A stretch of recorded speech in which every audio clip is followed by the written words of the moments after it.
Am I live? Okay, I guess I'm up and running live. Hello, everyone. I wasn't expecting the new YouTube system. I guess is got some updates to it. It used to be there were a couple more steps, and I guess I clicked through it, and so now I'm live. So hello, everyone. Uh, Welcome. It's Sunday night here. It's about 11 o'clock in Zhongshan, China. I have to pull up this other one real quick. Ugh. Okay, so just like always when I live stream from China, sometimes the connection goes out.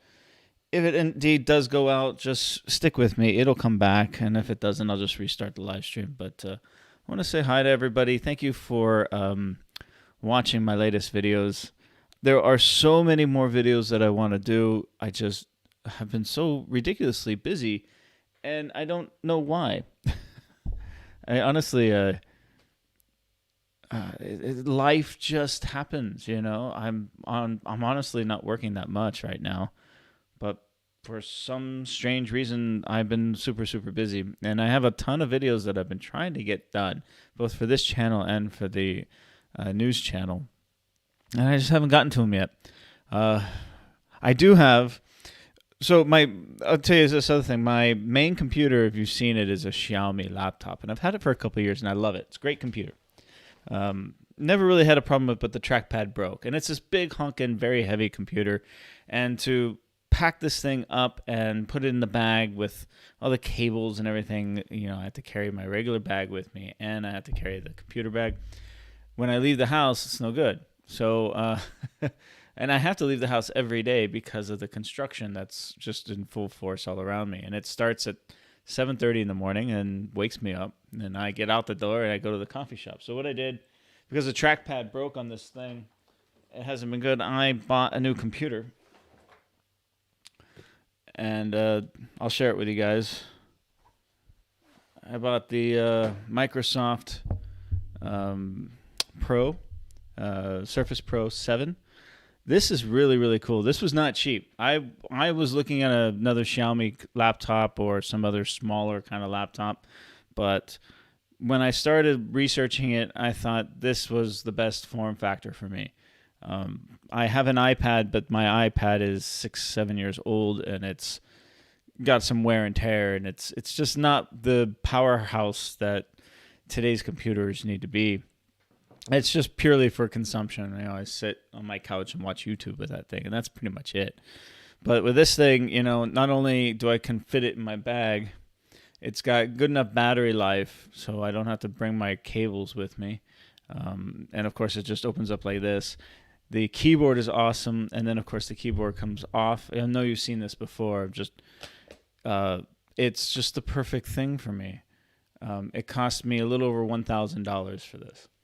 I thought about getting like the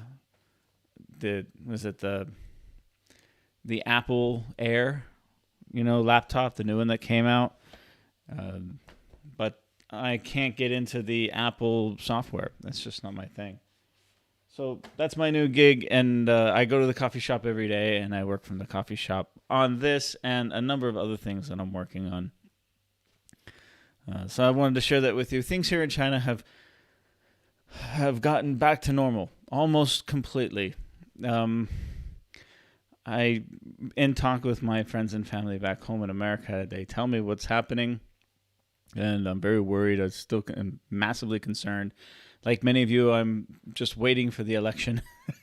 You know, I've never been a fan of Donald Trump. I was watching some of my older videos on my vlog channel, and where I talked about Trump and how scary he was, and it's turning out to be the case still. I know a lot of you are fans of him, and that's fine. Happy to debate you with it. But here in China, the movie theaters have opened, and I was going to go to a movie last night. The plan was to go out to dinner and then go to a movie. And you thought, okay, no problem. And they're not showing any new movies, obviously. The movies they're showing are like Interstellar, which, of course, is a couple of years old now. They got Ford versus Ferrari, also a couple of years old, and That war 1917 was the other one. I've seen all three of these movies, but I wanted to see Ford versus Ferrari again in the theater. I just seen it in my TV here. So the plan was to go, and it's Saturday night. It's about 6:00, and traffic was ridiculously. I mean, it was just packed everywhere you go. So it took 45 minutes to go across town to get to the mall. And it's granted one of the newer malls, but there was no parking at that mall, at the other mall, anywhere around the mall. I had to park down the street at a temple, which the temples are actually, I think they're still closed here. And then walk to the mall where we're going to have dinner. The restaurant was packed with people. We had to wait 30 minutes to get a table, just 2 people. And then we waited probably about 45 minutes for our food to arrive. And we ate.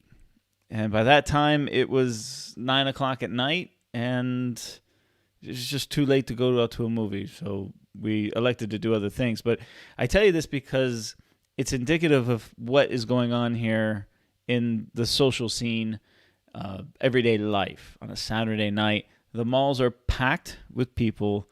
The movie theaters have reopened. However, there is social distancing, and not everyone's going to the theaters because there's no new product there. But the restaurants are all packed with people. Everyone is out. I'd say about half the people wear masks. The other half don't. Generally, you carry your mask everywhere you go, but when you're out walking on the street, you generally don't wear it. As soon as you go into a pedestrian area, a mall or something, you put it on. But most people kind of keep it under their chin or they take it off. Obviously, nobody in restaurants is wearing them except for the workers. If you work in any kind of public place, you're wearing the mask.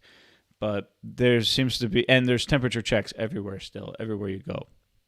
And occasionally they'll have you do the health code. I mean, when you check into a hotel, I stayed in a hotel last night, and the health codes are still being checked. When you go to a bar on a busy night, they will have you scan the health codes. It's still everyone's still kind of on their toes. There's still policies in place to watch for sick people, but generally life has gone back to normal, it feels. And then some. If you remember during the virus and just shortly after the virus, I would walk around the town and drive around the town and show you, okay, these restaurants are closed, this mall is empty, there's nothing going on. That is not the case anymore. The malls that here in the town that were completely devastated and the restaurants were all closed, there's been a lot of investment into these places, not just there, but also down the street. A lot of businesses are still turning over, the mom and pop businesses, but there's a lot of tenant improvement going on in the little street shops. In the malls, though, they have brand new restaurants and they're packed with people. The areas of they have like these children play areas, these arcades, they're packed with children. All of the dance training centers, the music training centers, the art training centers, the English training centers, they're all full. Last night there's a training center in town called Metten. I used to work for them. They had a big party, and I saw pictures on my WeChat, and they had a ton of people show up. It was quite surprising, and I'd say about only half of them were wearing the masks. So it's more of a personal thing. Here as far as the economy goes, they're rocking and rolling. I mean, the factories here, the ones that produce for an American market, are struggling to find orders, as you can imagine. They're just waiting for the orders to come in. They're waiting for America to get on its feet so that they can do business again. In the meantime, they are trying to find other markets that they can sell to, mostly in Southeast Asia, Japan, and Europe, and other parts of the Middle East. And because those economies have kind of gotten back on their feet, Chinese factories have started to churn out a lot more business. So when the pieces are still falling a little bit, but you're starting to see where people are landing. Some people have started their own businesses. There's a ton of startups. It seems like everyone is doing a startup here. So fascinating. The Chinese economy seems to be rocking and rolling right now. I mean, they got a big hit in the first half. The second half, you're going to see a tremendous amount of growth, and I think that they're going to be well positioned in the coming year, in the next year. So that's what's going on in my life. Hello, say hello. Where are you from? I see Oklahoma City. Thank you so much for joining me, man. I have been to Oklahoma City, as I think I've talked to you before. Been through Oklahoma City, small little town. Some of the best steakhouses. What was it? Toby Keith's Steakhouse. I ate at one night, right there on like the little river. There's like a little river area. That was really, really great. I'm a fan of Toby Keith. And, of course, the Oklahoma City, the bomb site, the memorial there, it was quite moving. I was the only one there walking through it at the time. But I remember that bombing. I remember watching it on TV. So I went and I paid my respects. But Oklahoma City, I also stayed in Tulsa when I was driving through the area. And Oklahoma, I really loved Oklahoma. Some of the most beautiful women in America are in Oklahoma, of all places. You wouldn't know that, right? But very friendly people, too. They give you the shirt off their back. Remember, I spent a few months in northern Texas, in Wichita Falls, which is not far from the Oklahoma border. So some of the friendliest people in the country are from that area. Okay, so let's see. Anna says, hold on, I'm going to take a look at it here. Good to hear things are back to normal there. We in Hong Kong are still suffering. We look forward to going back to my apartment in Zhongshan. Oh, Anna, yeah, Hong Kong has seen a spike in cases. That's unfortunate. I have a good friend of mine. She was in my Westin Hotel video. She's a teacher here. We used to work together. She's Chinese, but she was raised in London, born and raised in London. She's English, and but she has a lot of family in Hong Kong, and she was stuck there during the pandemic, the lockdown. And a few months ago, she took advantage of the time, came back into mainland China, did the 2 weeks in quarantine at a hotel in Zhuhai, and was released. But just in the last few days, they have tightened the Hong Kong mainland border, and now you have to go back into quarantine again. I'm waiting for the time when I can freely move from Hong Kong to mainland China or Macau to mainland China. I miss being able to do that. It was so easy and free to do, to go to Hong Kong for the day or go to Macau for the day and eat some foods, go to a movie, do some shopping, just get a change of pace, right? And unfortunately, that still hasn't happened, and I'm waiting for those days to happen again. So good luck in Hong Kong. Things will be okay. I think Hong Kong, their leadership will be on top of it, I think. Hello, glad to hear all is good. I'm from Philadelphia, but my family is in Xiamen. I saw you have been to Piano Island, but have you visited Xiamen? When I went to, thank you for the message. Also, Philadelphia, incredible town. I've gotten lost many times in West Philly looking for the Liberty Bell. I don't know why. It just feels like the Liberty Bell is hard to find when you go to Philly.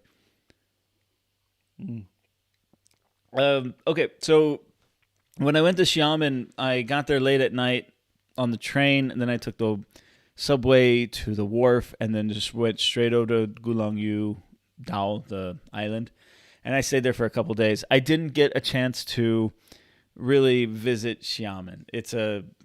I really wanted to go back. I had a buddy of mine who I used to work with who was studying Chinese at the university there, and he had left. So at the time, I was hoping I could reconnect with that dude, but he was gone by that time. So I got back on the train and came back to Guangzhou.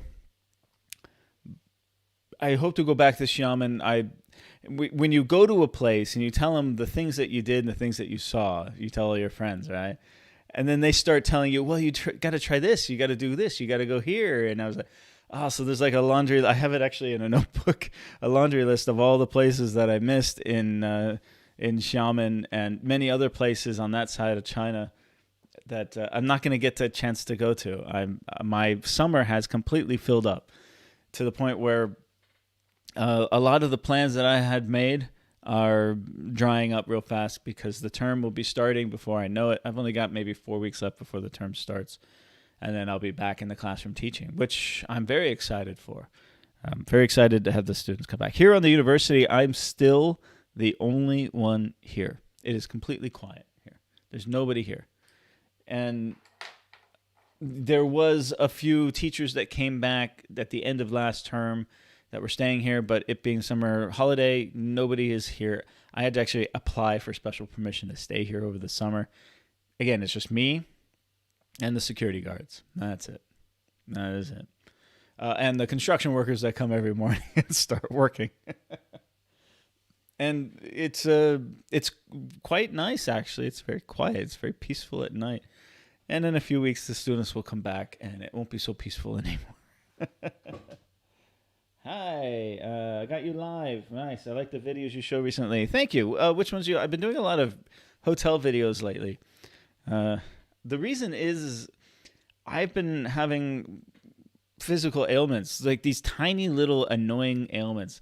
I still have a bruised foot. It's like the heel of my foot, and I don't know why. And I think it's the shoes that I wear.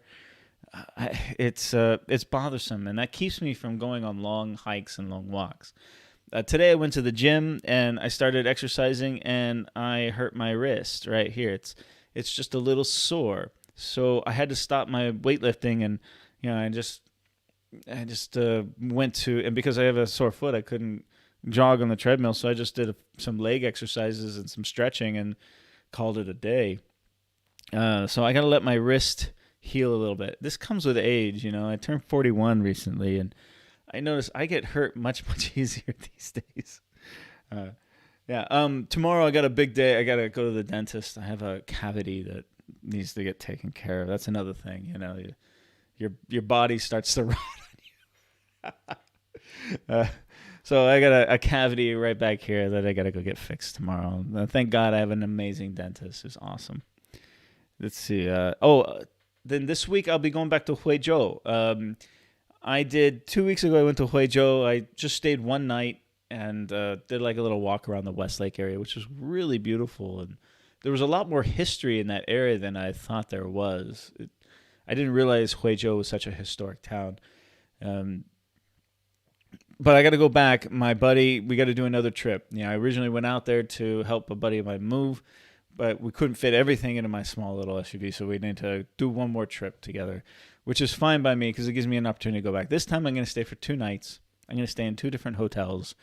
One hotel will be in the center of the city because we're going to go out for dinner and have a few beers Wednesday night.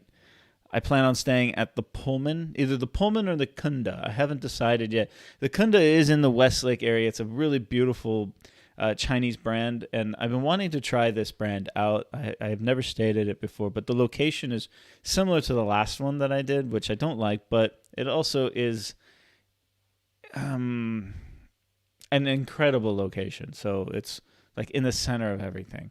So I might try that out. The other one that I might do is the Pullman, which is another tower, massive tower hotel. I've been doing these a lot lately. They all kind of seem to be blending in. They seem alike. You've got some kind of indoor lap pool on a high floor, and you've got nice views, blah, blah, blah. It's just, they all seem to blend in. There's nothing unique about them, it feels. But because it's a new hotel, and I have stayed at a Pullman in Dongguan, but that was the video. That was a good video, too. But that was the video that I lost when my computer crashed.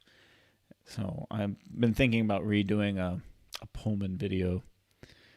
Then there's another one. The second night, I'll be staying near a mountain to hopefully do some hiking, maybe some light walking. And the hotel is a hot springs. It's an older hot springs. It looks kind of like a colonial type of architecture, like a European colonial type of architecture. It's like 20 years old. It doesn't have the best reviews in the world, and it's not very expensive. But the location is right at the foot of a mountain that I want to explore. And I figure if I go hiking or explore that mountain a little bit, then I can come back, sit in the hot springs at night. So that's the plan. Of course, plans can change as they often do. So that's this week. I have a video I'm working on right now about the Sheraton here in Zhongshan. I stayed the night, finally. It's a good video. It kind of gives you a little... I did some great drone footage about the west side of Zhongshan. So I haven't done a Zhongshan hotel video in a while, so that's aside from the Hilton, the Sheraton really is one of the ones most foreigners stay at when they come to Zhongshan. So I found it, and it's in a great neighborhood. A lot of great nightlife. So that's coming out soon too. Let's see. How is your family doing now? Thanks for asking. My family's doing much better. There were a few months when the pandemic really started to take hold in America. The health of my family was waning, and it was during a time when I would normally go home to visit my family, mainly my parents. And I was extremely worried because even now I cannot leave. I can't go home. If I go home, I won't be able to come back. And my life is here. I live here. And I don't want to move back to America. I can't visit. The borders are still technically closed to foreigners. There are people that can come into mainland China now on special invitation letters. Mostly high-level business people, and it also depends on what country you're coming from. I did read that in the bigger cities like Guangdong, Beijing, they are allowing certain teachers of international schools to get invitation letters to come in. There's lots of paperwork, a lot of testing involved, quarantines, the works. But generally, Joe Schmo, me, and you, we're still not allowed to cross that border. So,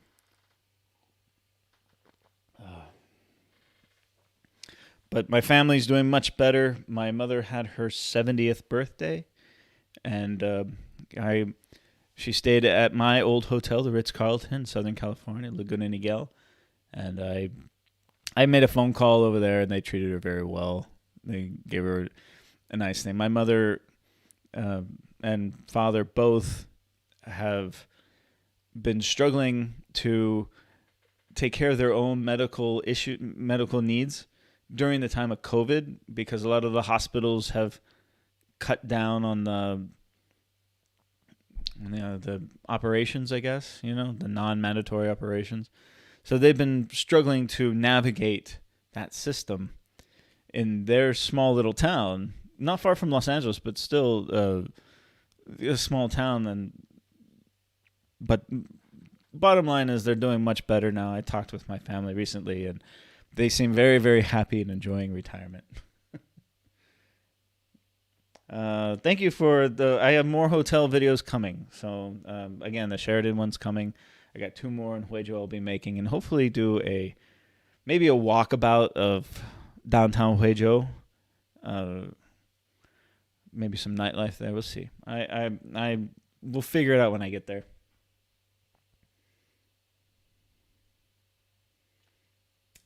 You should join the China show on Saturday. Love to see you there. I'd love to join it. I'm friends with Guelo and Matt and Austin and a couple of the other guys. The Chinese YouTube community is remarkably tight. And if you look at the videos, there's an awful lot of drama happening in the China YouTube community. It's not very big, obviously, especially for those who live in China. And there's this thing going around. Snarky did something recently about this anti-China, pro-China divide within the community. And Snarky said no one's really anti-China, no one's really pro-China. You just have your own opinions of China. And I couldn't agree with it more. The irony behind that is that we are all friends. This is the truth. Everyone of the YouTube community, yeah, we have disagreements, and some people like to air that dirty laundry on YouTube. But behind the scenes, there's a mutual respect among all the China YouTubers. Yeah, we have difference of opinions, and we express those opinions on our channels. But there's a remarkable amount of support, because it is a small community, and what we do, I never considered myself a China YouTuber, by the way. This is just something that has happened because I live in China. I'm just a vlogger. I'm an English teacher vlogger. That's how I've always seen it. I just happen to live in China, but I'm part of this community, and we're all buddies. We're all friends. I'd love to be part of that show. It would be interesting. Any planning to join live stream with other YouTubers in China? Fernando and I want to do some more. We've talked about it. Fernando from China Teacher Brand, we talked about maybe doing like a road trip. Watch his channel. He's doing a road trip soon. I hope I don't give it away. I hope it's not a secret. But he's got that really cool electric car. He's doing a road trip to northwest China in an electric car. It's going to be a fantastic series. Watch that. It's going to be really, really interesting. But when he comes back, we talked about doing some walkabouts together, some more live streams. Zach P, we've been meaning to get something going with Zach. I'd love to do something with Guelo. Love to do it with Snarky. Snarky's got his little live show. I'm not as witty as him, but it would be great. Daniel Dumbrill has been. I haven't seen too much from him lately, but we connected recently. And actually, not recently. It was a couple months ago, but we thought about doing something together. Again, all these YouTubers are much bigger than me. They have an enormous audience. So if Guelo and Alex from Reportify invite me, I'll be there. Okay, let's see. Oh, I can't read your comments, guys. Let's see. This is okay. I should join you for what fun. We support you. Thanks. Is it TCAT? TCATW? Did I say that right? Thanks, buddy. I appreciate that. Yeah, China Teacher Brand is a cool guy. I like him. He is a remarkably smart guy. I don't agree with everything he says in his channel, just so you know. And I've made that clear. I mean, I comment freely on his, political channel. But he has an enormous amount of respect for me and my opinion, as I have an enormous amount of respect for him. We can differ in our opinions, but I respect the dude and his knowledge. He's got a lot of experience, and people like that you should listen to, But obviously, always form your own opinions. Hello from Cayenne Town Center. Great videos. Thanks for your channel. It's much easier for me to get to know the city. I'm new in Zhongshan. Damien, welcome to Zhongshan. You're from Cayenne. You're right down the street from me. I'm in Kaifachu. I go to Cayenne often to Jam Cafe, which is owned by Gordon. Gordon is, I call him one of the old guard here. There's a bunch of older foreigners that have been in Zhongshan for like 20 years, and Gordon's a business owner here, and everyone's got a huge amount of respect for him. And Jam Cafe, although very expensive, is a nice treat. They got a great menu there, and I go there often. They got a nice spa there too. It's a very high-end spa. I don't know if the spa is reopened, but I remember going there with a bunch of friends and really relaxing for an afternoon. They had a great outdoor swimming pool too. Of course, it is excellent community to be part of. Good to be always part of the community, just like Nick in Xi'an, who brings us the wonders of the sites of the ancient. I don't know. Who is Nick in Xi'an? I don't think I know that person. Send a link and I'll check out his channel. It doesn't come to mind. But yeah, Xi'an was one of the places I wanted to go this summer. In September, I was going to do all of September traveling all throughout China, but I can't. So mostly because, guys, I don't have very much money. So I need to save money. Let's see. The problem with YouTube Chinaverse is someone always wants to debate politics. Jamaica, I'm fine with debating politics. I love talking about politics. I'm a very political guy. My channel itself, I don't like to talk about politics. That's not what it's about. But I enjoy the debates. I enjoy the political debates. I enjoy watching a friend of mine give his opinion and then thinking about it and think, well, I differ from that opinion. And I'll comment below. And we'll talk on WeChat and say, hey, have you ever thought about this? You ever thought about that? I enjoy the debate. As an American, I love political debate. Of course, there are certain things that is not my place to talk about, specifically about Chinese politics. For the most part, it's not my place because I'm a guest here, and I know my place. I don't go to somebody's, my neighbor's house and critique their furniture and say I like this, but I don't like that.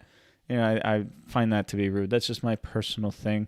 American politics, though, I'll talk about that. Although, in fact, I want to talk about it tonight too. American politics, as an American, it's not just my right to talk about it, but it's my responsibility. When do you start teaching again? Will your classes be on campus, like physically with the students? Yes, they will. The classes are, as of now, are planning to restart next month. So in about 4 weeks, the students will be back. I will start teaching towards the end of September, early October. Is when my classes start. My colleague is another foreign English teacher. He's been here for many more years than me. He's still stuck in England. It's unknown if he can get back in time for the start of the semester. So for now, looks like it's just going to be me teaching the students. And it will be in the classroom.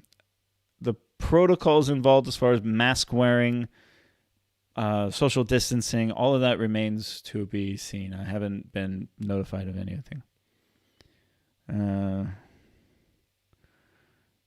Does not matter because the long march begins with the first step. Likewise, you can only grow. Well said. I agree, man. Bike Basket 95. When do you... I answered your question. Sorry about that, buddy. Okay. T-Cat, cool. I will promote you to the channel. Thanks, man. Let me know. Hong says, you are all treading the path once taken by the legendary Marco Polo in discovering this ancient land. There's so much to discover. The reason why I stayed, there's a video that I started taping, and I want to finish, and it's why I stay in China. And people have asked me that. The most common question I get is, why did you come to China? Well, the original reason, I was only going to do a year here and then move on to the Middle East. But why did I stay? Why did I stay? And it's almost been 5 years now. I want to answer that in the video, but I'll tell you guys, I stay because I don't know jack about the country. Even though I've been here a long time and I try to share the knowledge that I've accumulated during this time, truth be told, I still don't know anything. It's that big, it's that rich, and it's that deep, you know. And as the traveling that I have done, I've just scratched the surface on what this country has to offer. So that unknown is what really kept me here. The fact that I don't know anything.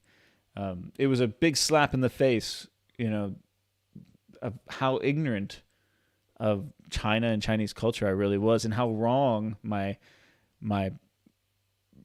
prejudices were. They were completely wrong when I came here. I had no idea I had an idea of what it was, but the reality was 100% in the other direction.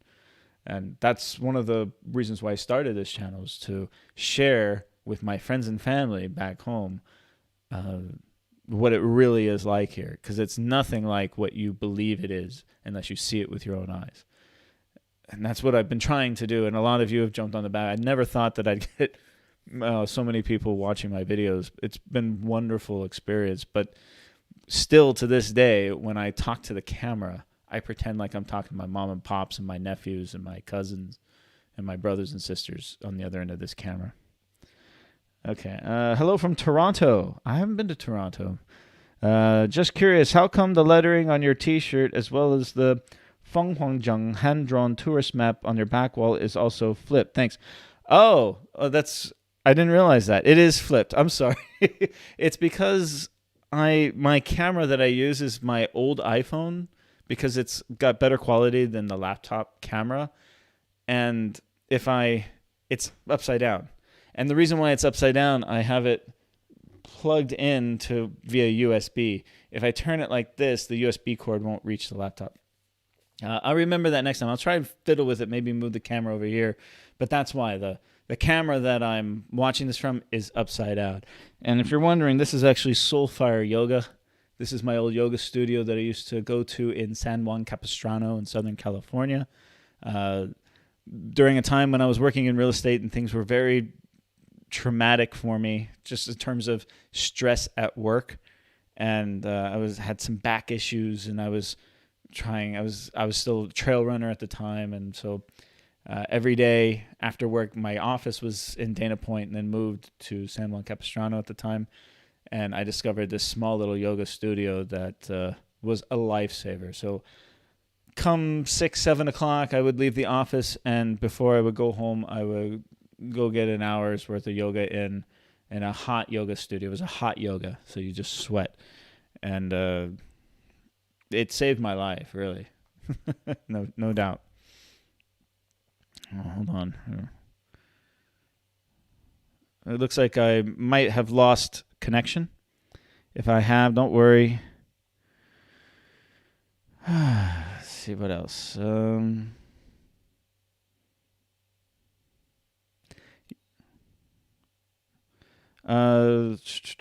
If I've lost connection, sorry, I'm working on it, guys. Hang in there with me. He goes to all the sites where the Three Kingdom took place, including Lubei and Zhu.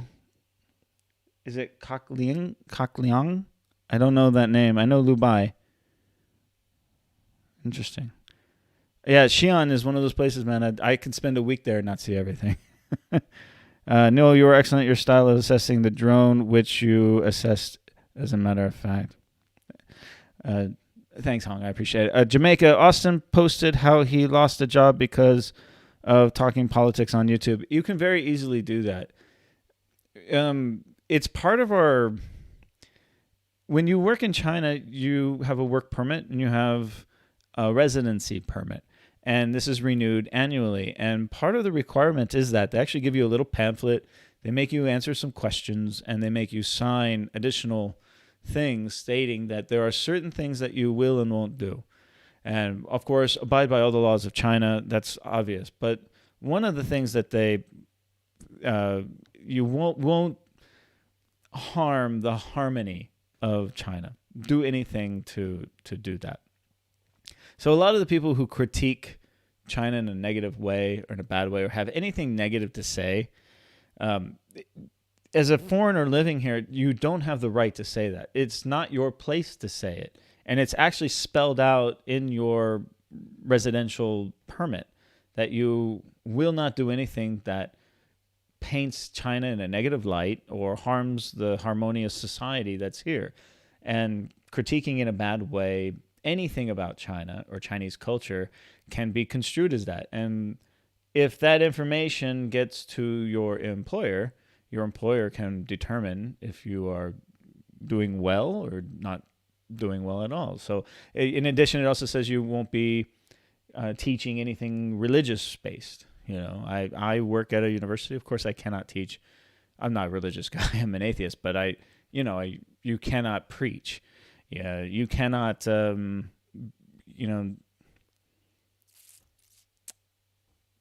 guys understand what it is. I don't need to go into it anymore. It's not that I don't want to. It's not that I don't have an opinion about certain things. Of course I do. But it's not my place to talk about it. And to be honest with you, when I do talk about it, most of the things I say are very, very positive because that's how I honestly feel. You know, there's not a government guy coming with a paycheck and telling me to say certain things. No, this is how I feel about things. And if I have something bad to say or negative to say, I keep it to myself. It's again, I don't critique the furniture of my neighbors.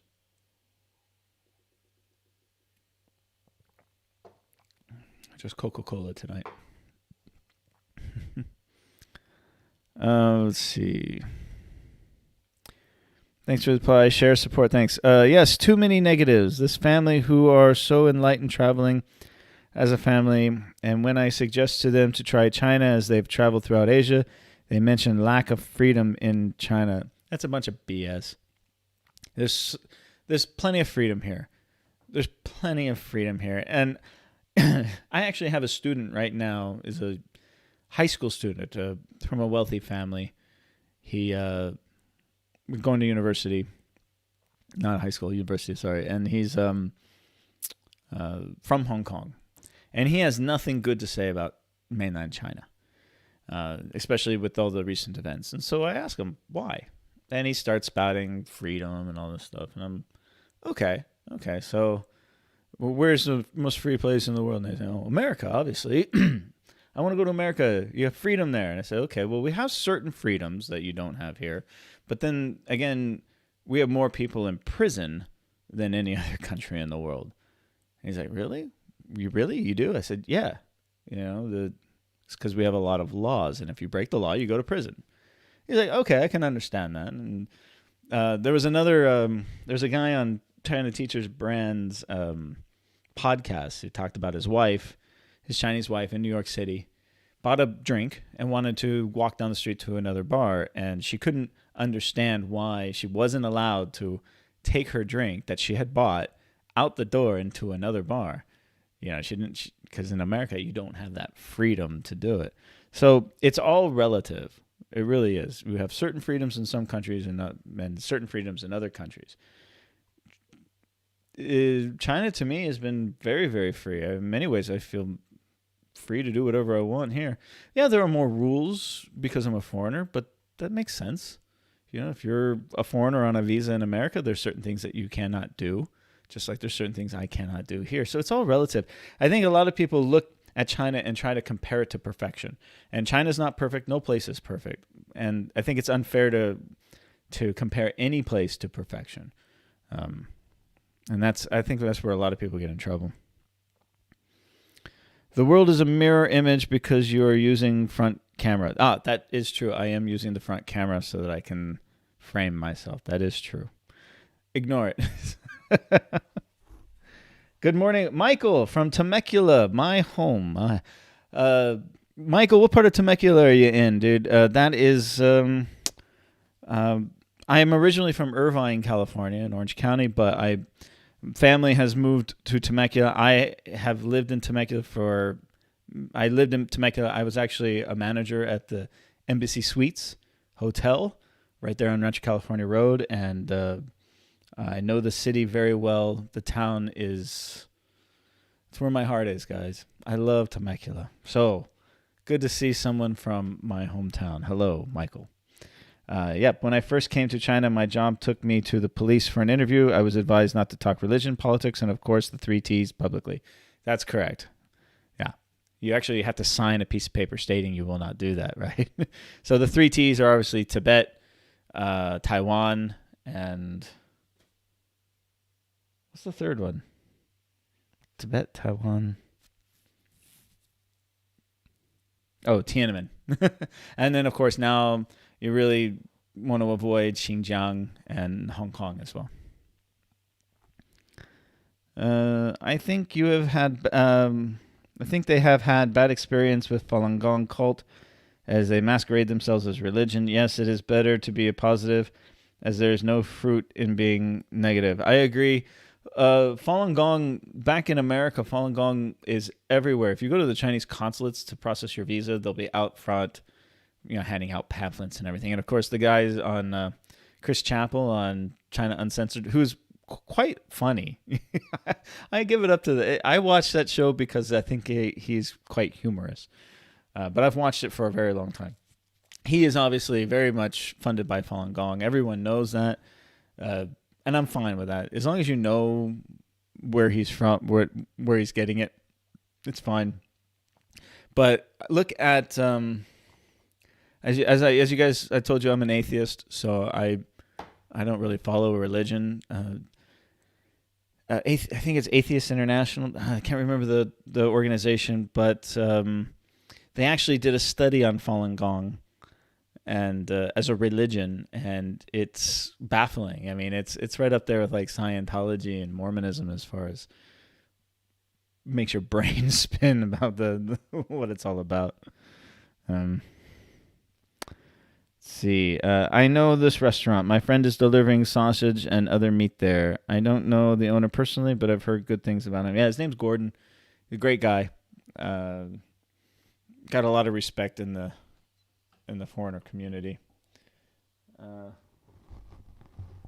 There's a lot of there's a lot of messages coming through that I'm just, for some reason, it's not coming through on my iPad. So let's take a look here. Damien says, I used to live in Beijing and Shenzhen. I was looking for, with my wife, a quiet and great place. Cayenne is perfect. Zhongshan is perfect. I mean, if you're looking for a quiet place, Zhongshan is big enough for all the amenities of a large city, minus the public transportation, but it's not crazy. You will never see a person in this entire city in a suit and tie. It's just a laid-back kind of city. It's still 3.5 million people, but you go to Shenzhen, Guangzhou, which are incredible cities, but to live there at my age and where I'm at in my life, everything's a startup. Everyone's making money. Everyone's moving a million miles an hour. I don't have that type of energy anymore, and I don't want to live my life like that. So Zhongshan's a happy medium, I think.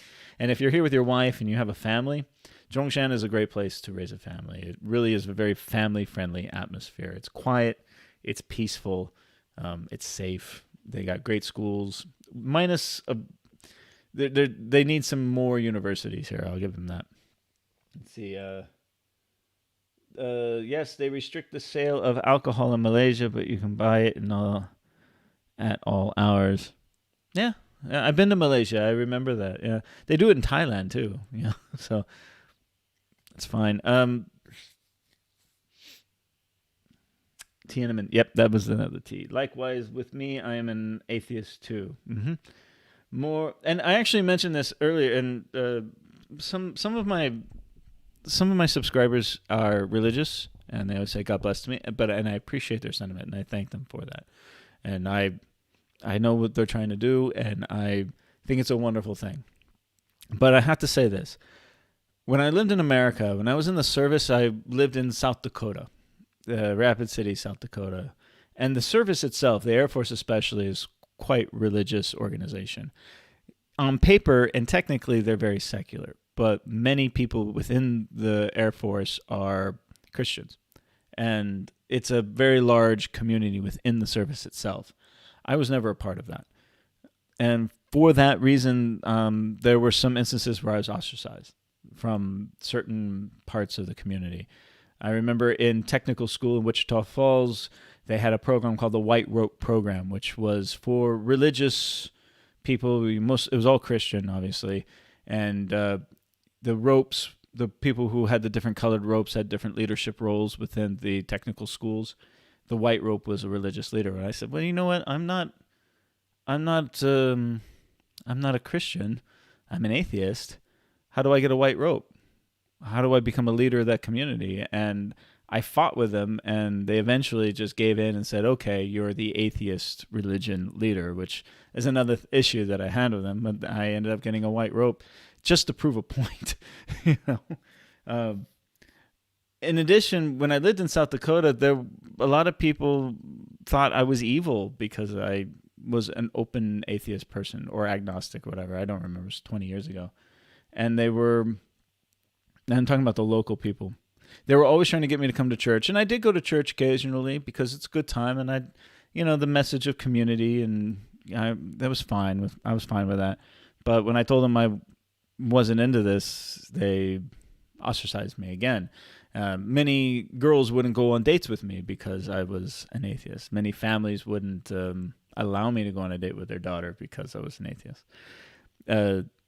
Here in China, even though they have religion everywhere, by the way, religion is not outlawed here. There's religion everywhere. There's a church right down the street, guys. There's Christians here. There are obviously Buddhists here. There's Muslims. There's everyone here. And you're free to worship how you want. But what I don't get is in your face kind of come with me and worship my God or you're going to hell. There's no pressure for that. And in many ways, I feel freedom from religion in China, if that makes sense. I know that's a controversial subject, but that's honestly how I feel. So, okay. Actually, I'm in Menifee of Newport. Okay, I know Menifee. You're in the same valley, Michael. I've been out to Menifee many times. I know that whole valley very, very all the way out to Hemet. I used to go to Mount San Jacinto, a couple times a month to go hiking. That is where the interest in hotel derived from. Wait, yes, Hong, what is your interest in hotel? What is it derived from? Let's see. More like Jim Jones from the People's Temple. I don't know Jim Jones. Who's Jim Jones? Let's see. Please segue away from politics and religion and share the highlights of your current life with us. Julie, I'd be happy to. No problem. I wouldn't say those words or talk about them at all. There's hysteria about it still. Just ignore comments about that. I don't know what you're talking about. As a foreigner in China, are you allowed to invest in Chinese markets or American markets? Well, yes. Obviously, I'm allowed to invest in anything if I want. There are certain rules regarding investments in real estate and in Chinese companies. I don't know a lot about that because I don't do it, but I can invest freely in any market I want to. So there are 144 million Muslims. He was the cult leader who killed all his followers in Guyana. I didn't know that. Jim Jones was the Kool-Aid cult guy. Okay. Well, Julie, I'll agree with you. I'd like to segue away from religion. I've said my piece on it. Um, Again, my family is very religious, so I try to be respectful of it. They are very respectful towards me about my feelings for it, so I try to return the favor. But that doesn't mean I'm not going to be quiet about my thoughts and feelings about it. Um, I just want to let you all know where I stand on the subject. Okay. All right. Shall we go to the news? Let's talk about TikTok real quick. TikTok is not well, I guess it is politics, but I think that the idea of banning TikTok is really stupid, as well as Tencent, Weixin. Nobody's putting a gun to your head and telling you to download these apps. And anything you put on social media, whether it be YouTube, Facebook, or TikTok, is not private information.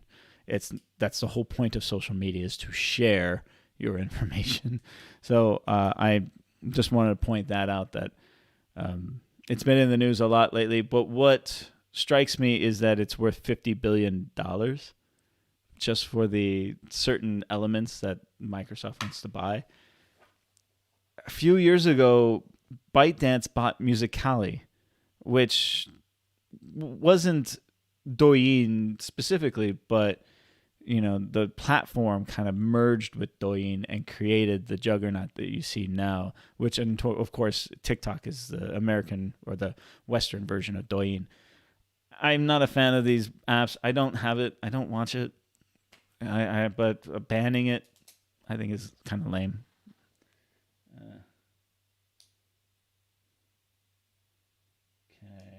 But you got to understand that he needs all the ratcheting to assist the election. I agree. I think it's just him trying to feed red meat to his base, and it's neoconserv. It's manifested neoconservatism. You have to have an enemy to justify your power, and the people here, and I've said this to my family, the people here in China understand what's really going on. Everyone I talk to, they understand that what is happening is basically one man who is up against a wall, just throwing everything he can out there. And they're also aware that it will get worse before it gets better. So they're kind of hunkering down, like me and everyone else, waiting every day to see what new thing is going to be thrown out there to weaken our partnership between America and China, to decouple it in any way they can. And everyone knows it will get worse before it gets better. But the Chinese people don't want it to get worse. The American people don't want it to get worse. We need a reset button. We need a reset button to repair whatever damage has been done and whatever damage will continue to be done. We can have disagreements and we can have arguments about trade and all that. That's fine. It's interesting stuff. I don't disagree with everything. I don't agree with everything. It's all very nuanced. But you can't be a dick. You can still be professional, and that's what I miss.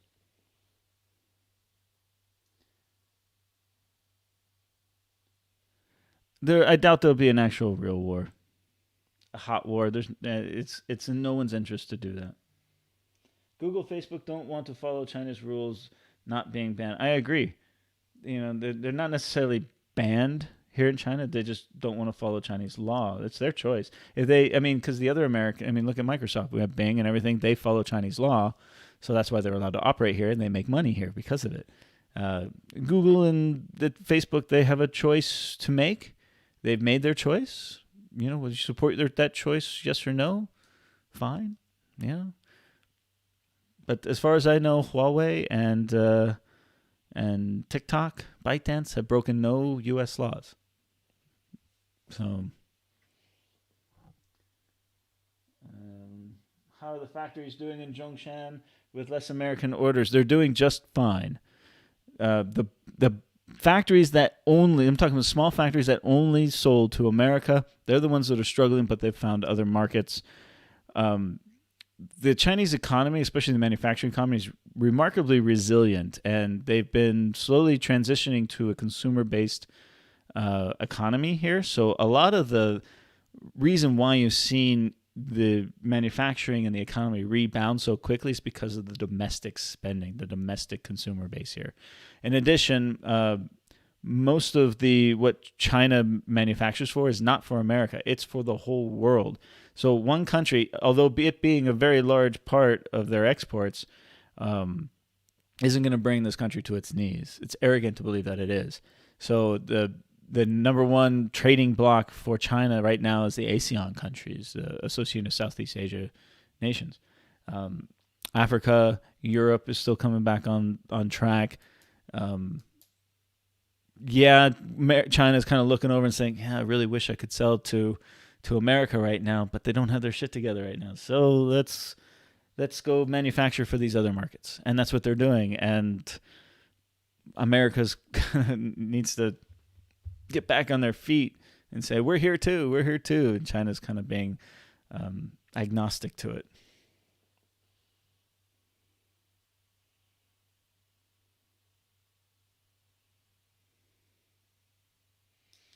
Okay, no more about Huawei, guys. That's so true. America needs to spend funds on education, healthcare, and infrastructure. It is so sad that one is saddled with so much debt. It's the debt's not the problem. Yeah, we have a lot of debt. The amount of capital that's been thrown into the market will cause a lot of inflation. That's what a thing I'm concerned about.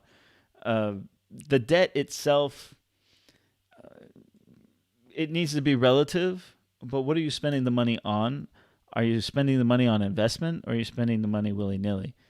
And you're right that I'd rather the spending, a lot of the money that gets spent on entitlement stuff like welfare and Social Security and everything, that is velocity of money. That is the generation of economic activity within the domestic economy. So I'm fine with that. That's basically what it does. It's just a cycle, and the more times money is transferred from one entity to another, that is the engine of capitalism. So I'm fine with that. I would like to see more of the spending spent on investment type stuff, such as infrastructure, such as education. Although education in America is still very, very good, I think it can be spent more smartly, I guess. Can I say it that? Okay, let's move on. Let's talk about the news. Again, it's 11:42. I can't stay on too late, guys, because I got a big day tomorrow. So let's move on from this. Okay. Before we get started, a little shameless self-promotion. You have my website, Walkabout Rojo, mostly hotel reviews. I got one coming up for the one in Huizhou, the Sheraton, and the Zhuhai. I'm actually writing them right now. They'll be posted soon. Also here, if you want to get a hold of me, you can contact me. Is it going to work? Come on, work. It's slow. China. Okay, so you can contact me here. You can support me on Patreon. I'd love it if you do. Here is my, where is this? Is this it? Yeah, here's my Patreon page. I have 4 Patreons. I make $26 a month. If you want to support me, I would love it. I will never ask for you to do this in any other video other than these live streams. If you like what I do, consider supporting me, guys, because it is an awful lot of work to put these videos together. Also, you can buy me a coffee. I had a great guy recently buy me 5 cups of coffee. I won't say his name, but he's eager to get back to China, and he, like many of you, are waiting for the door to open. It'll be a while, especially if you're an American coming from certain places. It's going to be a while, guys. And when it does, I'll let you know. Right now, there are these travel bubbles that have opened, but the travel bubbles are, they don't apply to us. Not yet. My Facebook page, you can I share photos of upcoming videos as I'm doing them, places that I'm going, as well as links to the new videos. Occasionally I'll do my Rojo Reads the News videos on here. But as you can see, I post pictures as I'm there so that you can see what videos I'm working on. I also do this for Twitter as well. This is my news channel, Rojo Reads the News. I started this as a daily news thing. It's been very difficult to get uploads daily on this. The videos are short, between 3 and 8 minutes usually. Occasionally some are longer, occasionally some are shorter. But they're basically what I do in these live streams, and I have these news stories that I like to read and comment on, all different types. The one, let's see, this one doesn't have the one I posted today, does it? See, let's refresh it, see what happens. Yeah, see, the 10 most beautiful women in the world according to science. So obviously that's not China related, but I still think it's rather interesting. The Tesla Cybertruck now available for pre-order in China. This one's a fun one I did. And then the world's tallest swing opens near Chongqing. I did one on Hamilton, which I'm absolutely obsessed with. One on the new movie theaters that have opened up here in China. Just random stories that you're not going to see in Western. I try to share them and comment on. I tend to stay away from politics. This one, I've talked about this one in the past. This was an experiment. When I first started the channel, I told all my friends, I'm going to put a photo of a bunch of scantily clad women and see if I get a lot of clicks. I mean, it's a good story. It's about, how the pandemic has hit the Thailand sex industry, basically, and how it's gone online. But as you can see, it's my most watched video, although most people only watch 5 seconds of it and turn it off. But it's a great example of clickbait, as well as this one here. This one's actually a really good story as well. But yeah, so I talk a lot about China.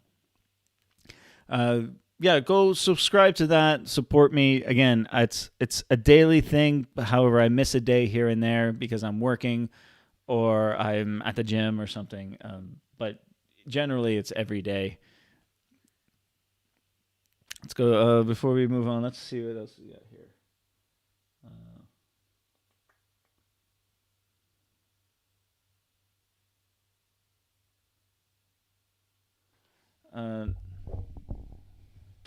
Okay, just say Biden 2020. Yeah, I'm for Biden 2020.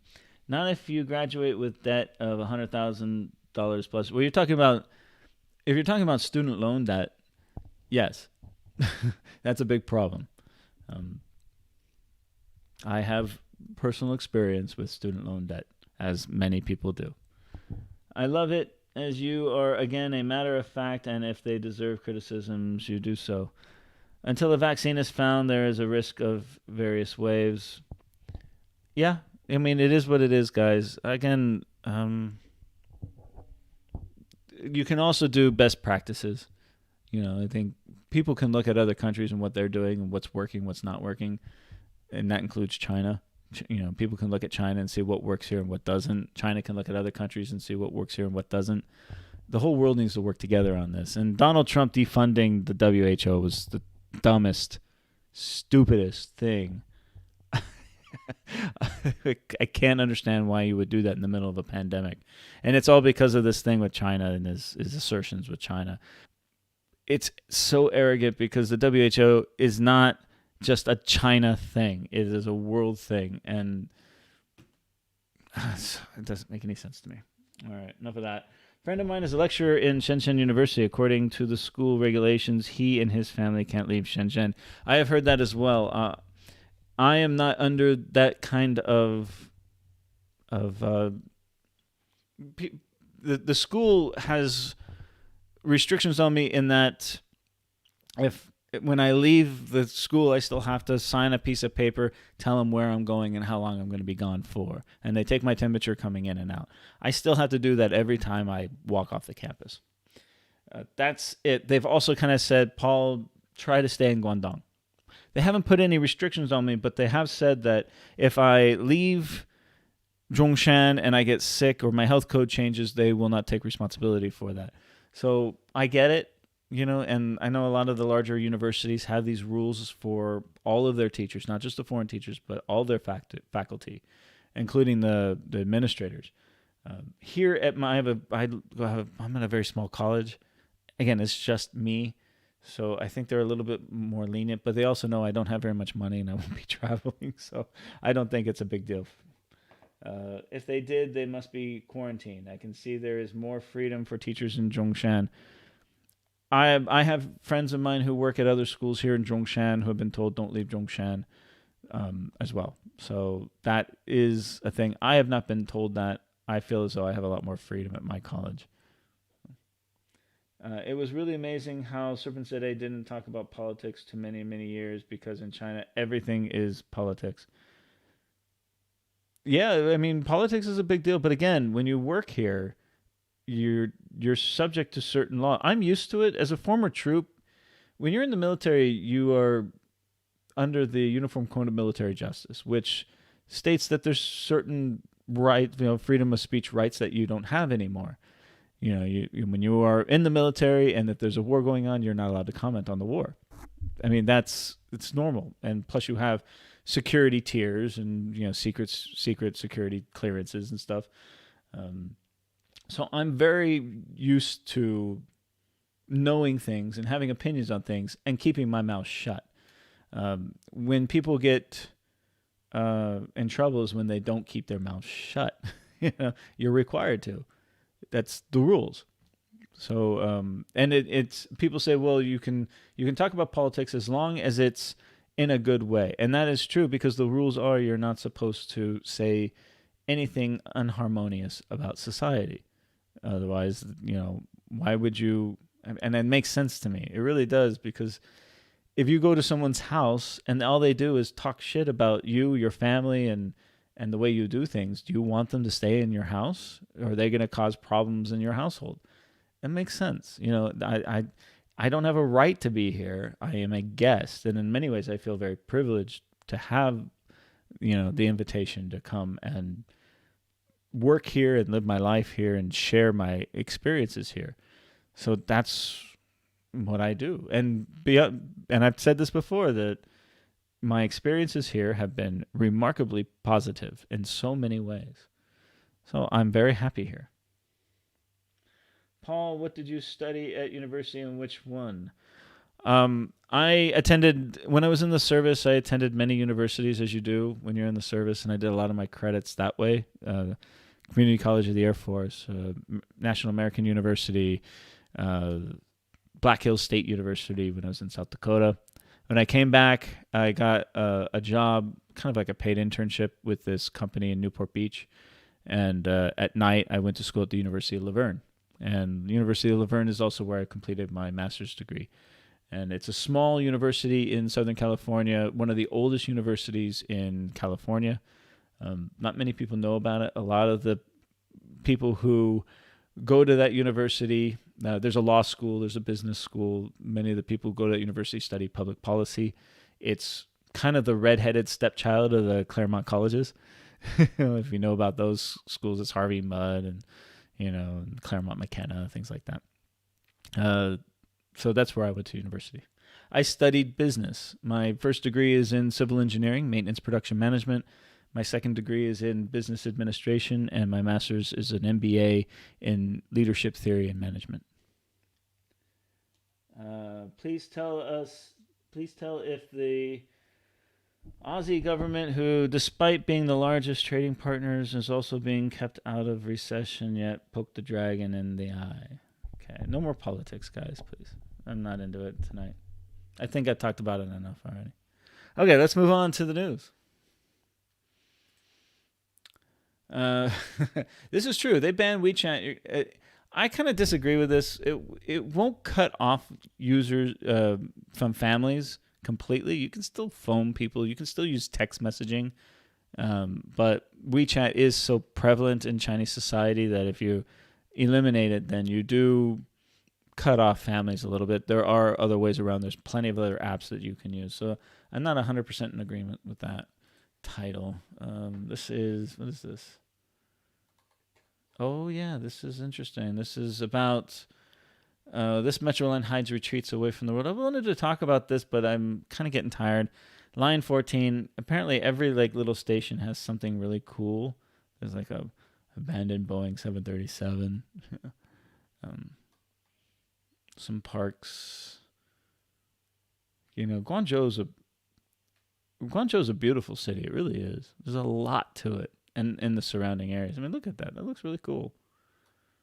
So, okay. This isn't one of them, but even in my town, we have a lot of dialos, which are the watchtower type of architecture. I did a video about Kaiping, which is in Xiamen, not far from here, that have the dialos. But even in my neighborhood here in Zhongshan, there are a couple of old dialos, and they're very interesting, very unique.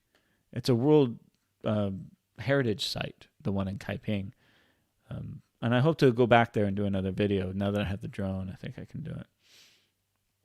All right, yeah, forest parks, lots of places to go and have fun. Okay. Let's see.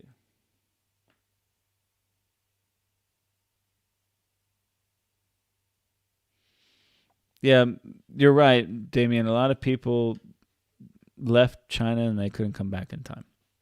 But if you're a Chinese national, you can come back to China. There are flights. They are expensive, and you still have to go through quarantine, but you can still come into the country. Thai Education Ministry seeking 10,000 native English speakers. They said they have about 4,000 right now, but they want 10,000. So I think if you like Thailand, if you like the beaches, if you like the nightlife, Thailand is great. I really loved Thailand. I had so much fun there. The food is fantastic, and if you like the tropical atmosphere, that's the place to be. But the money is not very good. Yeah, I mean, it sounds good, but yeah, you're not gonna make a whole lot of money living there.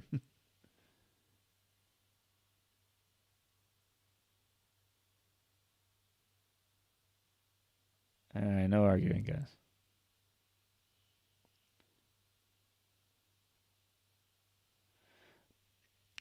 When you show your videos, so you use GoPro. I don't use GoPro. Everything I use is DJI.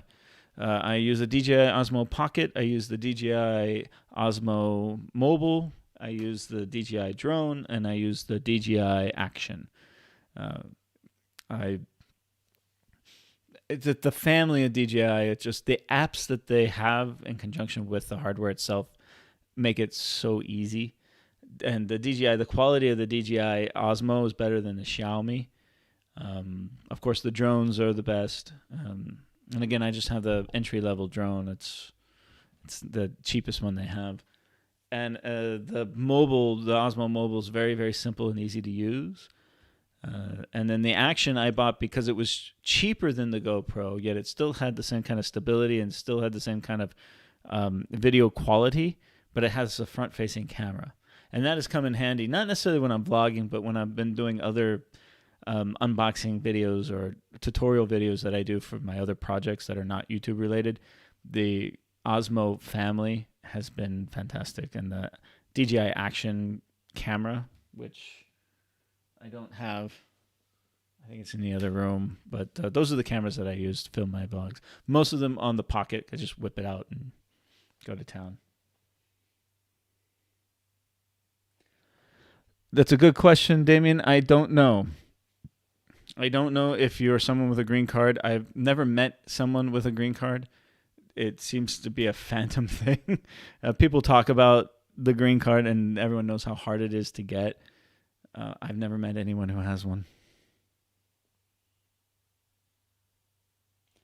The Spanish chap shoots a lot of beautiful drone shots in China that his moniker is Wandering Traveler. Yeah, right. More education than you can poke a stick at. I'm not sure. Wandering Traveler. I'll have to take a look at that one too. That sounds pretty good. Do you know someone with a green card? No, I don't know. I have not. You cannot film over the Zhongshan Shenzhen Bridge. That is a no-fly zone. Generally in Zhongshan, there are no-fly zones. I can fly anywhere in the city that I want, but except for that bridge, there is a very obvious, there's a map that DJI provides to you, and it basically says, don't fly here. And I think if I even try to launch there, that won't let me fly. And that's one of the areas. So it's a sensitive area. There's also a military installation near there as well. So you're not allowed to film that. You're not allowed to film the Zhuhai-Macau bridge either because it is the border, but also because it's in the flight path of the Macau airport. So you're not allowed to fly there either. So that's why I can't show it.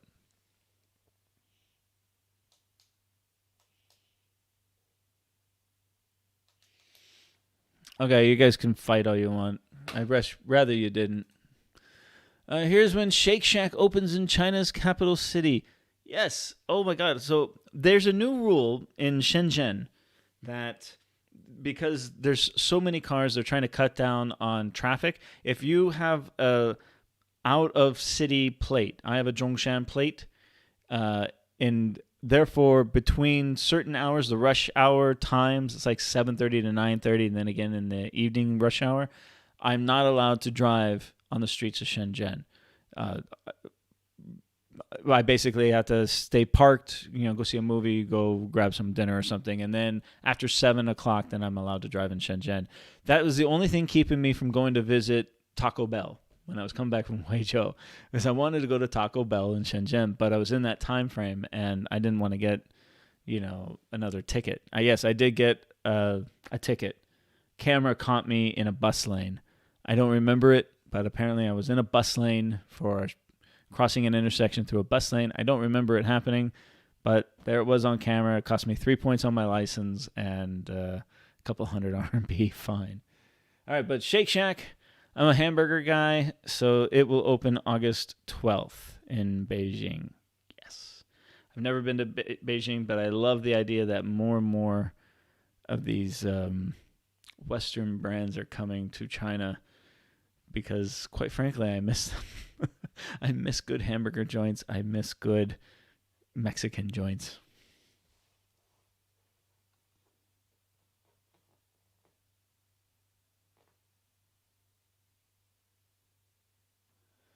All right, Damien, thanks so much for joining me, man. Have a good night. Almost like you're multiple people.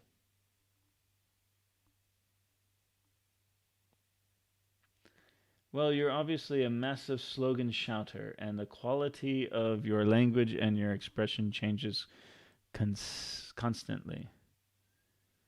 I don't know what you're talking about. Taco Bell's new grilled cheese burrito is sent from heaven. Oh, that sounds good. We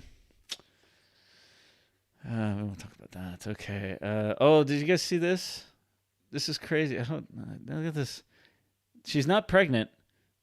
She's got some kind. This is an interesting story. I'm going to do this on Rojo Reads the News. This is an interesting woman, and yeah, she has this medical issue, and the story is actually about her village raising money to get her some help. It's a really good human interest story. I hope to go into it more on the news video. 10 most beautiful places to visit in China that you didn't know. Most of these I do know. I don't know this one. Okay. So the Guanyin statue in Hainan, we all know that one, I think. Saint Sophia Cathedral, yes.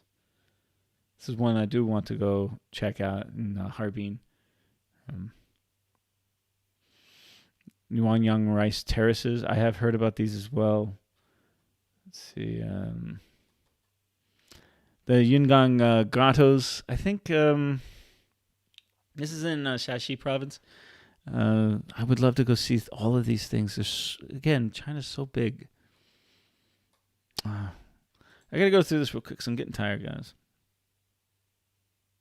First in the world, undersea 350 kilometer train tunnel in Guangdong. Kilometer per hour train tunnel in Guangdong. 9,781 meter long Shantou Bay Tunnel, the world's first single hole double track undersea tunnel 350 kilometers per hour. They just continue to build this network out. I mean, they're not done. It's like they'll never be done.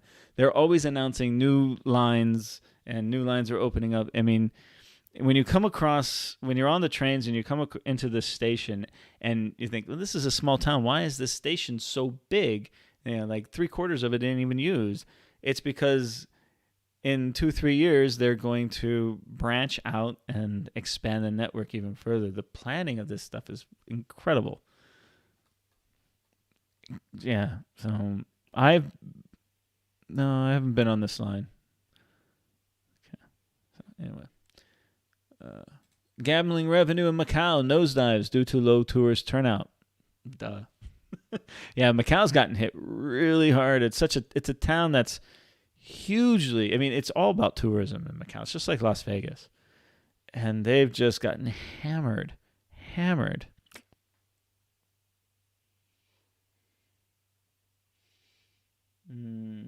Dang, I love Shake Shack in New York. Beijing gets all the good stuff. Yeah, they do, man. We don't get it down here. Although, I don't know if Beijing has a Taco Bell. Did China got Airbnb? Are you talking about Airbnb? I don't know. Yes, China does have Airbnb here. Got to respect the infrastructure of China. Yes, you do. Yes, you do.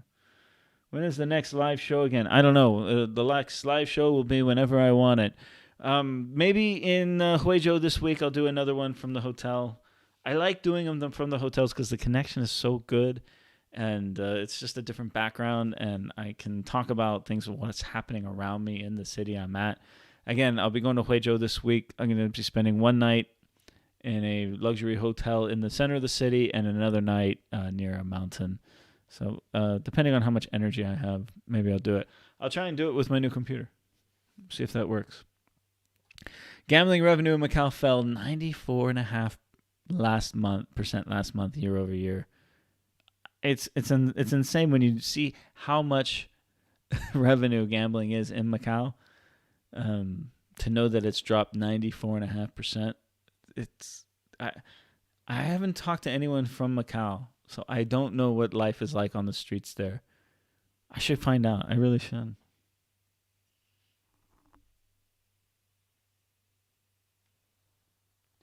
You should copy the style and method of Only in Japan. I'm not familiar. That does sound familiar. I think I saw one of his Only in Japan videos about what it's really like to drive in Japan, maybe? I can't recall.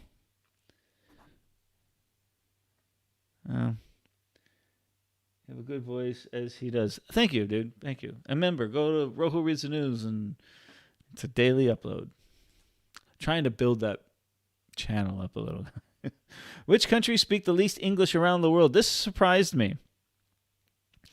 As you guys know, I'm an English teacher, and which of the two is English? Well, strictly speaking, it's both. There's plenty of African, Asian, and American countries where English is the lingua franca, used between people of different ethnic backgrounds. It's a kind of a misnomer. I think, here it is, yeah. So the Middle East is number one, generally. Saudi Arabia, Oman, Iraq, the lowest rankings. Afghanistan, Jordan, Syria. Venezuela. I've never been to Venezuela. I have a very good lifelong friend in New York City from Venezuela, and most of what I learn about that country, I learned from her. Number 3 on this list is China, and it's kind of a misnomer because it says it has over 300 million active learners of English right now. However, when it comes to people who speak passable English, that number compared to the total population is very low. Only 10 million Chinese citizens speak English fluently. For a country of 1.3 billion people, that's barely a fraction. I'd like to know the matrix of what they consider to be passable English. Because in many ways, even though I'm an English teacher and a native English speaker, there are many parts of English that I have not learned yet. It's that big of a language. I learn new words every day. In fact, my friends and I were talking about new vocabulary today. I was like, I didn't know that one. I didn't know that one. So this idea of passable English is very subjective. Because on a day-to-day basis, I run into people all the time who speak passable English, and I can converse with them. Just like a lot of my Chinese is passable if I'm conversing with them on the Chinese that I'm aware of and know. So I don't understand how they come up with this. And it's funny because every city I go to, no matter where I go, I can find people who speak English. It's very common and it's very free. Since the day I got here, it was surprising. I went to McDonald's and the people at McDonald's didn't speak English, but someone saw that I was struggling trying to order a hamburger, and she came over and she's like, "Do you need some help?" I said, "Yes, thank you very much." And that has happened to me a lot during my time here. Now I don't need the help. My Chinese is good enough that I can do it. But I also find that when I go places, people don't want me to speak Chinese. They want me to speak English, or they want to speak English to me, because they don't, especially in Zhongshan, they don't get a whole lot of opportunity to practice what they've learned, whether it be in school or on their own. So, for example, I go to Starbucks, I order in Chinese, and then they speak to me in English. So I say, "Oh, 我要大杯脱脂拿铁，热的." And they go, "Oh, you want it hot?" I say, 对对，热的." They say, "Okay, hot." They say, "How will you pay?" I say, "Oh, 微信可以." So it's funny that as a foreigner, I'm trying to speak Chinese to them, and as Chinese people, they're trying to speak English. It's flipped, and that happens a lot. It's not just at Starbucks, but it was at the gym today. It was in the locker room, and this dynamic happens. Very interesting. Okay. A couple more questions here, guys. OFO may be gone, yet 15 million users still waiting for refund. Here in Zhongshan, they've cleaned up all the OFO bikes. All of the shared bicycles are gone. I saw one today, and it shocked me. But they've cleaned them all up. They've taken them off the streets, all the shared electric bikes. They've been cleaned up and gone. I've never used them, so. Let's see. Paul, your hotel reviews have been informative and entertaining. Thank you, Julie. I really enjoy making the hotel. It also kind of justifies me staying. A lot of these hotels I pay for myself. Some of them I've gotten a free stay before, like the Ritz. I just got to stay there for free. But other times, I tell them who I am. They know what I'm doing, and they will give me an upgrade. So I get a higher floor, or I get upgraded to the executive lounge, or they buy me breakfast, even though it wasn't part of my reservation. So they do give me some things, whether it's a good review or a bad review. But I enjoy it, and making those videos kind of justifies the expense of staying in some of these hotels. Plus, it's fun. It's interesting. I love comparing all the different places that I like to go. I'm a hotel nerd. Is your city close to the Grand Canal? I don't think so. I'm on the west side of the Pearl River Delta. The Grand Canal is north of us. That is a huge infrastructure project that nobody really knows about. Are you talking about the old Grand Canal or the new water diversion project that the country's involved in? Both are massive. So, how would you compare casino in Macau to casino in Las Vegas? Great question. I don't gamble. It's just not my thing. But I have been to the casinos and I walked through them. In Las Vegas, the casinos are everywhere. Children walk through it. You have to walk through the casino to get to your elevator to go up to your room. It's part of the property. Whereas in Macau, the casinos are closed off. They're blocked from sight from the regular passageways. You don't go through them to get to your hotel rooms.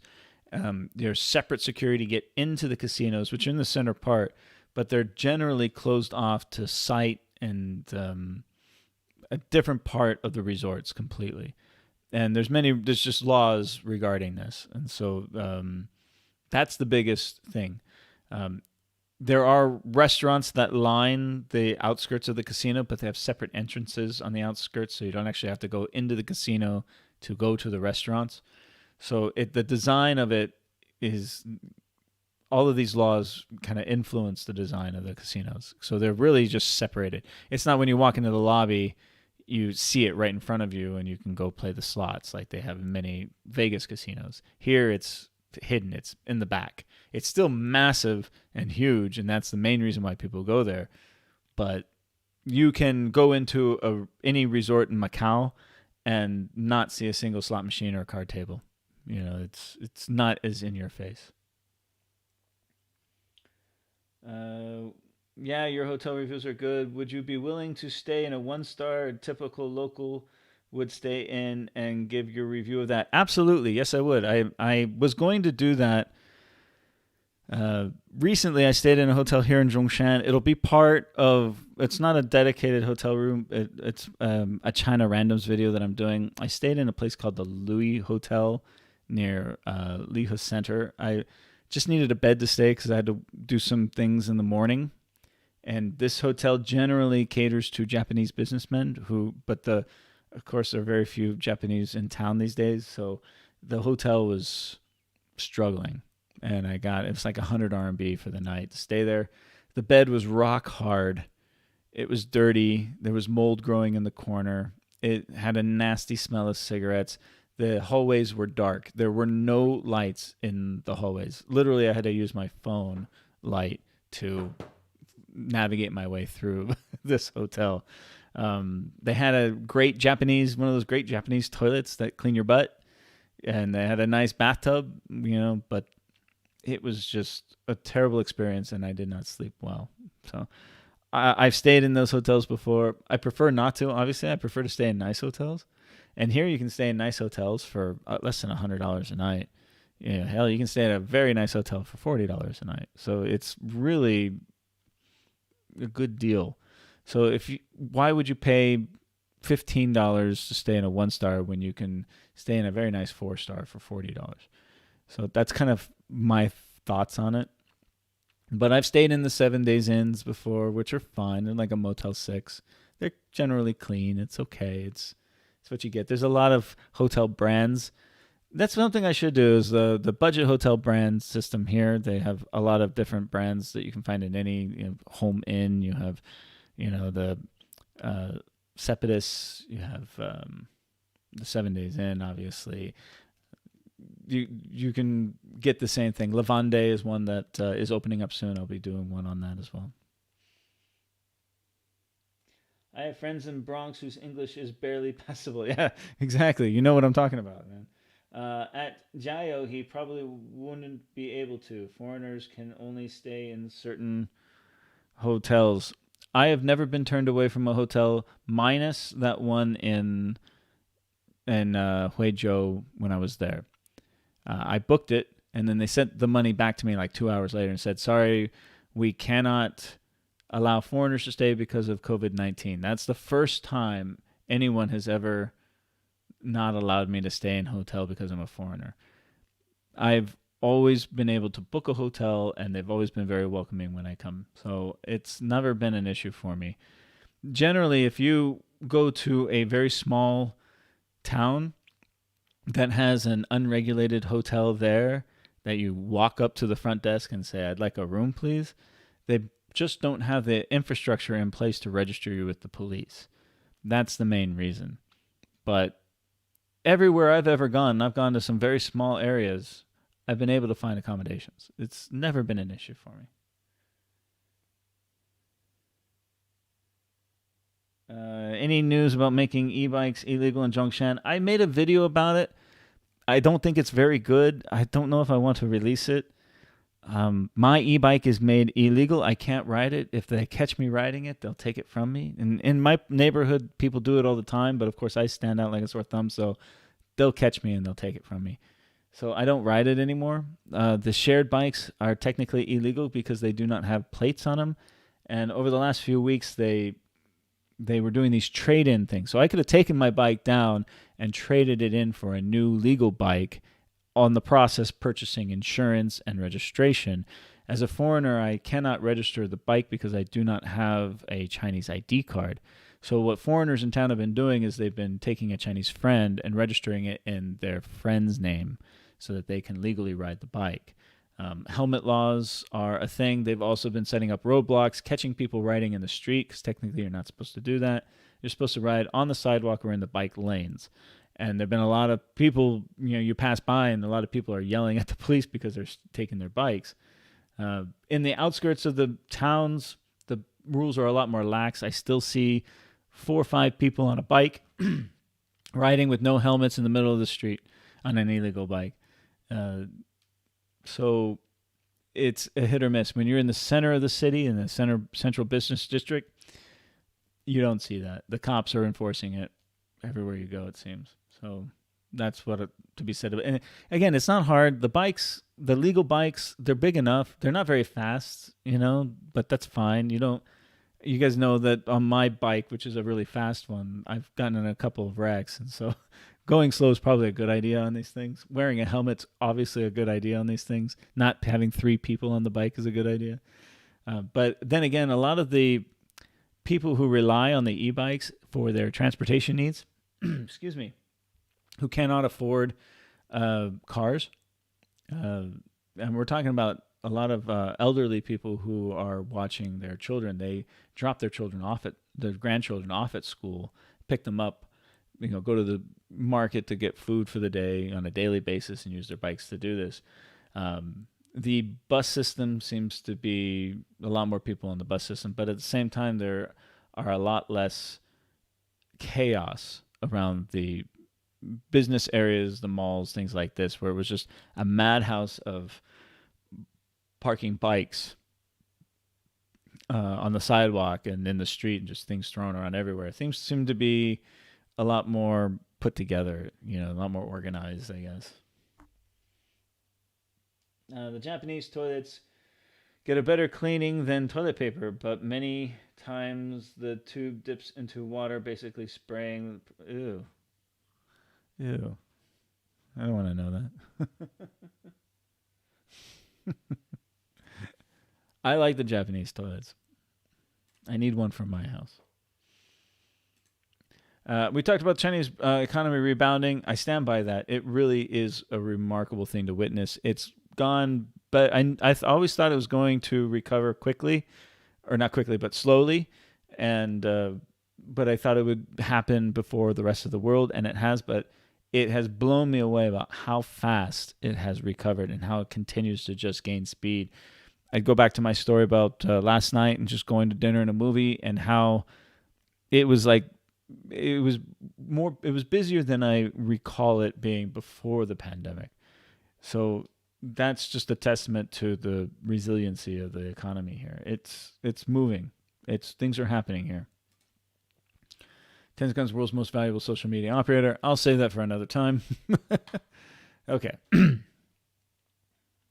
The cops were out here for a few days stopping people about helmets, but as I figured that only lasted a few days, now they're back to 4 people on one bike and no helmets as usual. I'm seeing that as well in my part of the city, which is more the industrial area. It's kind of the outskirts. In the central business district, though, they still have roadblocks. Now, the guys on the motorbikes, the patrol guys, they're not going to stop you. They're not going to cite you. They're not going to take your bike away. It's mostly the roadblocks. So they put these roadblocks up in random places, and they have like a little flatbed truck. And if you ride into them, they're going to take your bike. And I've seen that happen. But at the same time, they're not going to chase you. So if you see that in front of you, just turn around and go the other way, and nothing will happen. I have heard that if I am caught riding my bike, my illegal bike, which has been sitting rotting basically in front of my apartment, I haven't moved it. Someone nicked my cover, so it's been rained on. I'm sure it's getting rusty and stuff. It's probably not even safe to ride anymore. If I'm caught riding that, they'll put 12 points on my license and take my driver's license away. That's what I've been told. So it's just not worth it. It really isn't. I mean, maybe just get a regular, mountain bike and ride that around. It might be easier. A temporary crackdown, yeah, it's temporary, but what's really going to change how things work is the sellers. The e-bike manufacturers have known about this crackdown coming, and they were prepared. So in front of every mall and on a lot of empty parking lots, they set up massive sales places where they had all the new bikes that were technically illegal and followed all the rules. And then they had these trade-in programs. You bring your old bike in, you get a couple hundred RMB credit, and you can go out with a new bike that follows the rules. You have insurance, and it's registered with the government. And that was going on for a couple of weeks, and it worked because when I go places, I don't see the old bikes anymore. I see nothing but the new bikes. You do see the occasional old bike that hasn't been caught yet, but for the most part, everyone has the new bikes. It is and that's all they're selling now. So when you go to the shops to buy an e-bike, they're not selling the old, powerful, giant bikes, one like I have. They're selling the newer ones. So that's what I've been seeing. So that's how they're going to phase it out, I think. With that being said, guys, I think it's time for me to call it a night. Yeah, 12:30. I got to get up early in the morning and get some work done. So the jackhammering starts at 7:30, so I'll get a good 7 hours in. But thank you all for joining me. Sorry for the beginning. Be on the lookout. Go subscribe to Rojo Reads the News. Support me there. Support me on this channel. And I will see you all maybe again on a live stream when I'm in Huizhou this week. Till then, take care, everyone. Bye.